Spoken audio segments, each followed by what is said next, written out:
Hello and welcome to a review of Madame Bovary by Gustave Flaubert. I read Madame Bovary along with Matthew of Mayberry Bookclub. I first read Madame Bovary more than 30 years ago, and I'd forgotten that Charles Bovary had been married before. It seems convenient that just as he was becoming enamoured of Emma, his first wife should die.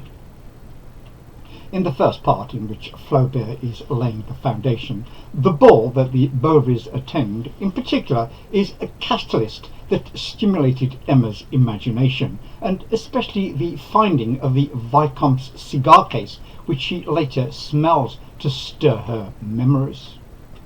I was struck this time round how prosaic the writing is, very matter-of-fact, down to earth, even unexciting. I'm trying to find the bon mot, as Flaubert would say, the exact word to describe my meaning. While I found this part of the story interesting and the prose easily readable, I didn't think there was anything in it that produces delight. Matthew, on the other hand, thought that part one was terrific. He liked the way each character is introduced, the shifts in time and scene, the changes in narrative perspective. He said that it all feels seamless. He agreed with me about the writing style. He said that it feels like Flaubert was casting judgment on people he doesn't like. The writing is listless while describing Charles, unexciting while describing Emma's boredom, but I feel it serves to convey the character's personality or emotional state. He said that he was amused and delighted throughout. Moments like Charles and Emma having a moment in the kitchen while you can hear a hen outside laying an egg. Charles comes out beaming, a new man, after his night of consummation with his new wife. Emma, meanwhile, is unimpressed. I particularly thought that Matthew provided a very well observed and interesting insight in the following. The first wife was a widow. Charles didn't love her and had a wandering eye. Then Charles is a widow and Emma doesn't love him and has wandering thoughts. He commented that Flaubert pokes fun and hurls abuses at Charles at every chance because he's boring, unmotivated and dim-witted. I agree that Emma is a richer, more complicated character, but it's interesting that she's not at all sympathetic. It would appear that Flaubert doesn't like any of these people. I feel sorry for Charles. I feel that he doesn't deserve the abuse or Emma's disdain. He is boring, but so are most husbands and most wives. But he is conscientious, hard-working, and wants Emma to be happy. It is certainly difficult to like Emma. I feel she needs someone to give her a good talking to. Part 2 really hots up the action when Rodolphe appears on the scene. Emma had previously fallen in love with a young man called Leon, and he is in love with Emma, but neither one is able to declare it, and eventually Leon goes away.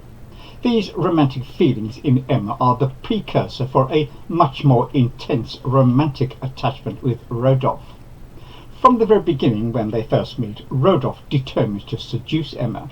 He is an accomplished libertine and he eventually succeeds. Meanwhile, Emma tries to relieve the boredom of her circumstances by engaging in retail therapy and becomes ensnared by the machinations of the wily merchant Leroux, who sells her all kinds of frivolous merchandise for which he does not require immediate payment.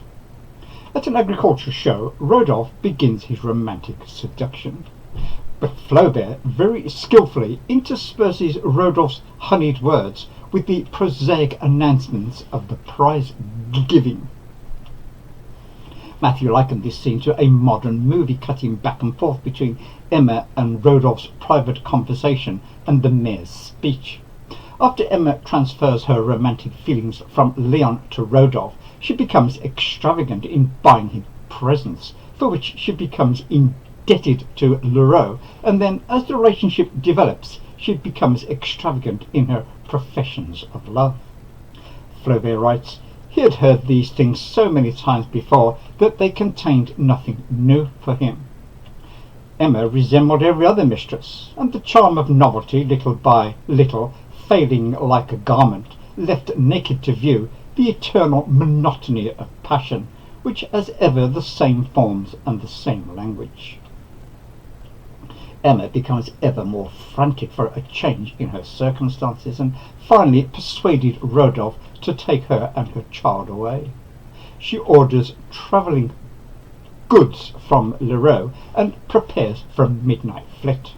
"Till tomorrow," she cried. He was already on the other side of the river and walking quickly through the meadow.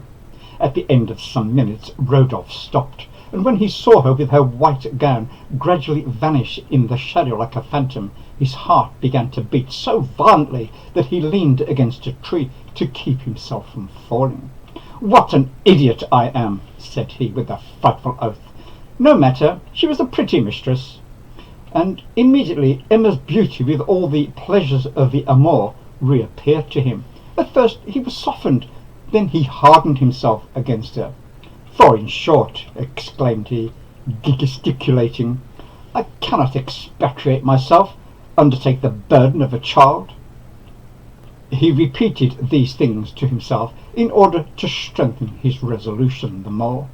And besides, the encumbrance, the expense, no, 1,000 times no, it would have been too stupid. Flaubert seems to imply that Rodolphe was sincere in his love for Emma, and in writing his letter to her to tell her that he was saving her from making a terrible mistake at first, this seems to be true, but then his natural cynicism towards women exerts itself. "The mere idea of your sorrow tortures me, Emma. Forget me. Why was I destined to know you? Why were you so beautiful? Is it my fault? Oh my God, no, accuse nothing but fate." That phrase always makes an impression, said he to himself. When the full import of all she has done and lost hits Emma, she has a fit and becomes ill.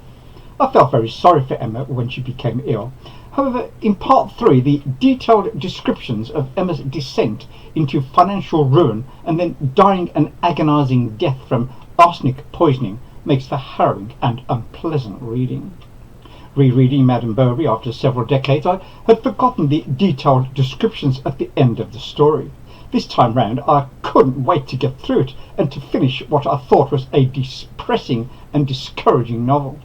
No matter how well written and cleverly constructed Flaubert's story is, ultimately in Part 3 I thought it was a sad, depressing and uncomfortable read. Therefore my rating for this novel is C. However, for a more positive review of Madame Bovary, I suggest that you watch Matthew's video. I will link his video in the show notes below. And now, here's a quick recap, and I'll be back soon with another BookTube video.